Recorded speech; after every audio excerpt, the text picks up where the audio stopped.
여러분 안녕하십니까? 다한다 중학사회 강사 강수입니다. 오늘은 11단원 일상생활과 법단원의 두 번째 다양한 생활 영역과 법단원을 학습해 보도록 하겠습니다. 이 단원의 학습 목표는 공법, 사법, 사회법을 구분하고 사례 분석을 통해 각 영역의 특징을 탐구할 수 있다입니다. 내용에 들어가겠습니다. 자, 이 법을 한번 분류를 해 보겠습니다. 법은 크게 세 가지 영역으로 분류를 합니다. 공법, 사법, 사회법 이렇게 세 가지 영역으로 분류를 합니다. 자, 공법은 주로 개인과 국가 간의 관계와 관련된 법입니다. 또는 국가기관 상호 간에 관련된 법을 우리는 공법이라고 합니다. 즉 공적인 생활과 관련되어 있다 해서 공법이라고 합니다. 반면 사법은 개인과 개인 간 생활 관련과 관련된 법입니다.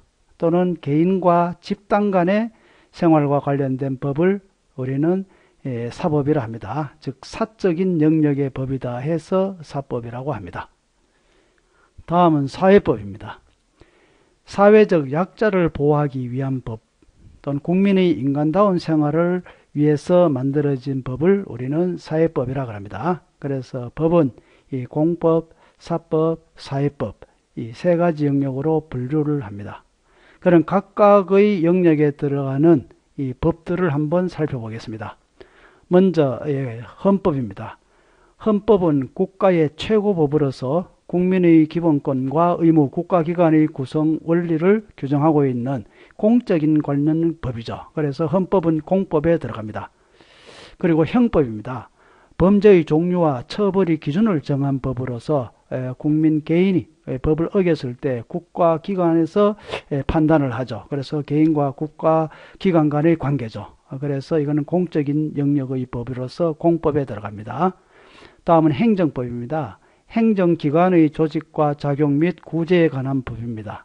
그래서 이거는 기관과 기관끼리 또는 개인과 행정기관끼리 어떤 문제가 발생했을 때 적용되는 법으로서 공적 영역의 법이죠. 개인과 국가 간 또는 행정상호기관 간에 관련된 법입니다. 그래서 행정법도 공법의 영역에 들어갑니다. 그 외에 소송법, 선거법, 병력법 또는 세금과 관련된 세법 이런 법들은 모두 국가와 관련된 법이죠. 그래서 공법 영역에 들어갑니다. 다음은 이 사법 영역에 들어가는 법을 한번 찾아보겠습니다. 첫째, 민법이죠. 민법은 개인과 개인 간의 거래관계나 재산이나 가족, 친족과 관련된 법입니다. 국민 개개인 간의 어떤 여러 가지 관련된 법을 만들어 놓은 게 민법이죠. 그래서 민법은 사적인 영역인 법인 사법에 들어갑니다. 그리고 상법입니다. 상법은 기업의 활동이나 기업과 소비자 및 기업 간의 상거래에 관한 법입니다. 기업도 사적인 영역이죠. 그래서 어떤 기업의 활동과 관련된 이런 여러 가지 상거래와 관련된 법, 이게 상법이죠. 그래서 상법도 사적 영역에 들어갑니다. 그래서 민법과 상법은 사적 영역인 사법에 들어간다는 것 알아두기 바랍니다. 그리고 사회법에 들어가는 것들을 공부해 보겠습니다. 사회법에는 먼저 사회보장법이죠. 사회적 약자를 보호하고 국민의 복지 향상을 위해서 만들어진 법입니다.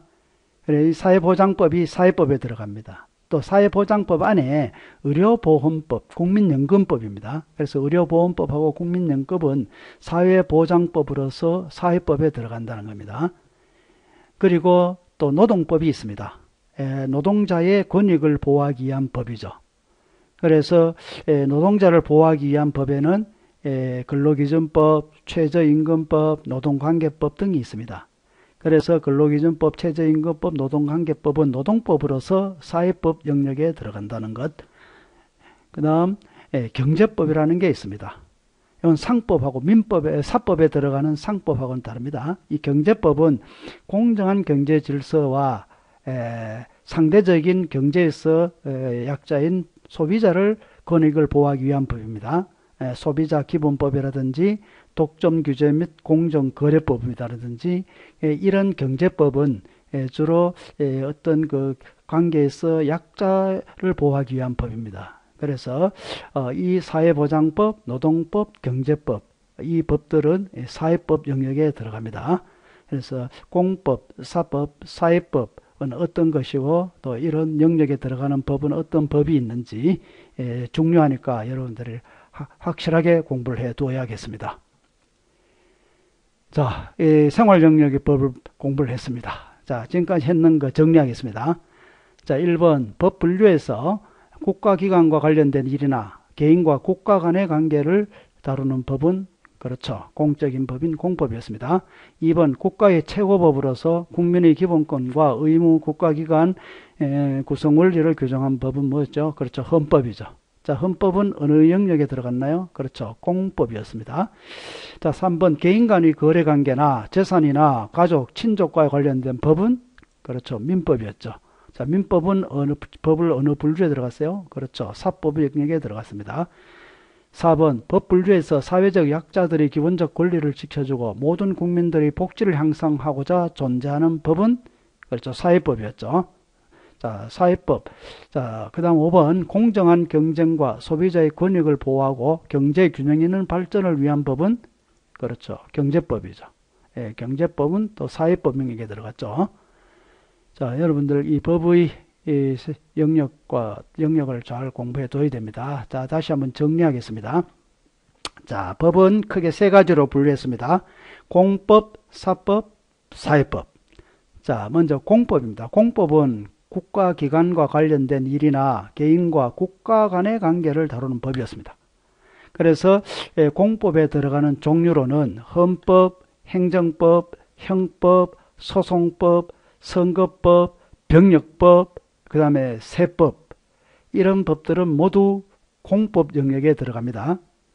그리고 개인생활과 관련된 이 사적인 영역인 사법은 민법과 상법이 있었죠.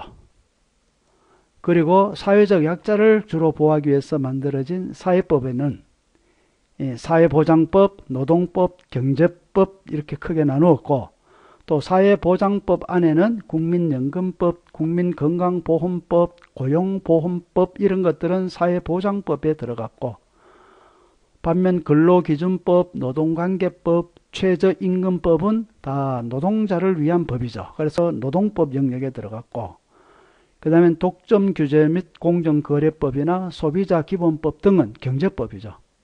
그래서 세부적인 법까지 여러분들은 공부를 잘 해둬야 되겠습니다. 자, 이상으로 오늘 수업을 마치겠습니다. 다음 시간에는 재판의 종류와 공정한 재판에 대해서 학습하겠습니다. 자, 여러분들 성공하고 싶지요? 저 높은 곳에 올라가고 싶지요? 자, 가장 높은 곳에 올라가려면 가장 낮은 곳부터 시작하라라는 말이 있습니다. 가장 낮은 곳부터 차근차근 올라갔을 때 가장 튼튼한 게 되죠. 어떤 고난이 닥쳐도 쉽게 무너지지 않습니다. 근데 갑자기 높은 곳에 올라가면은 흔들리고 또 불안하고 또 어떤 어려움이 닥쳤을 때는 쉽게 무너집니다.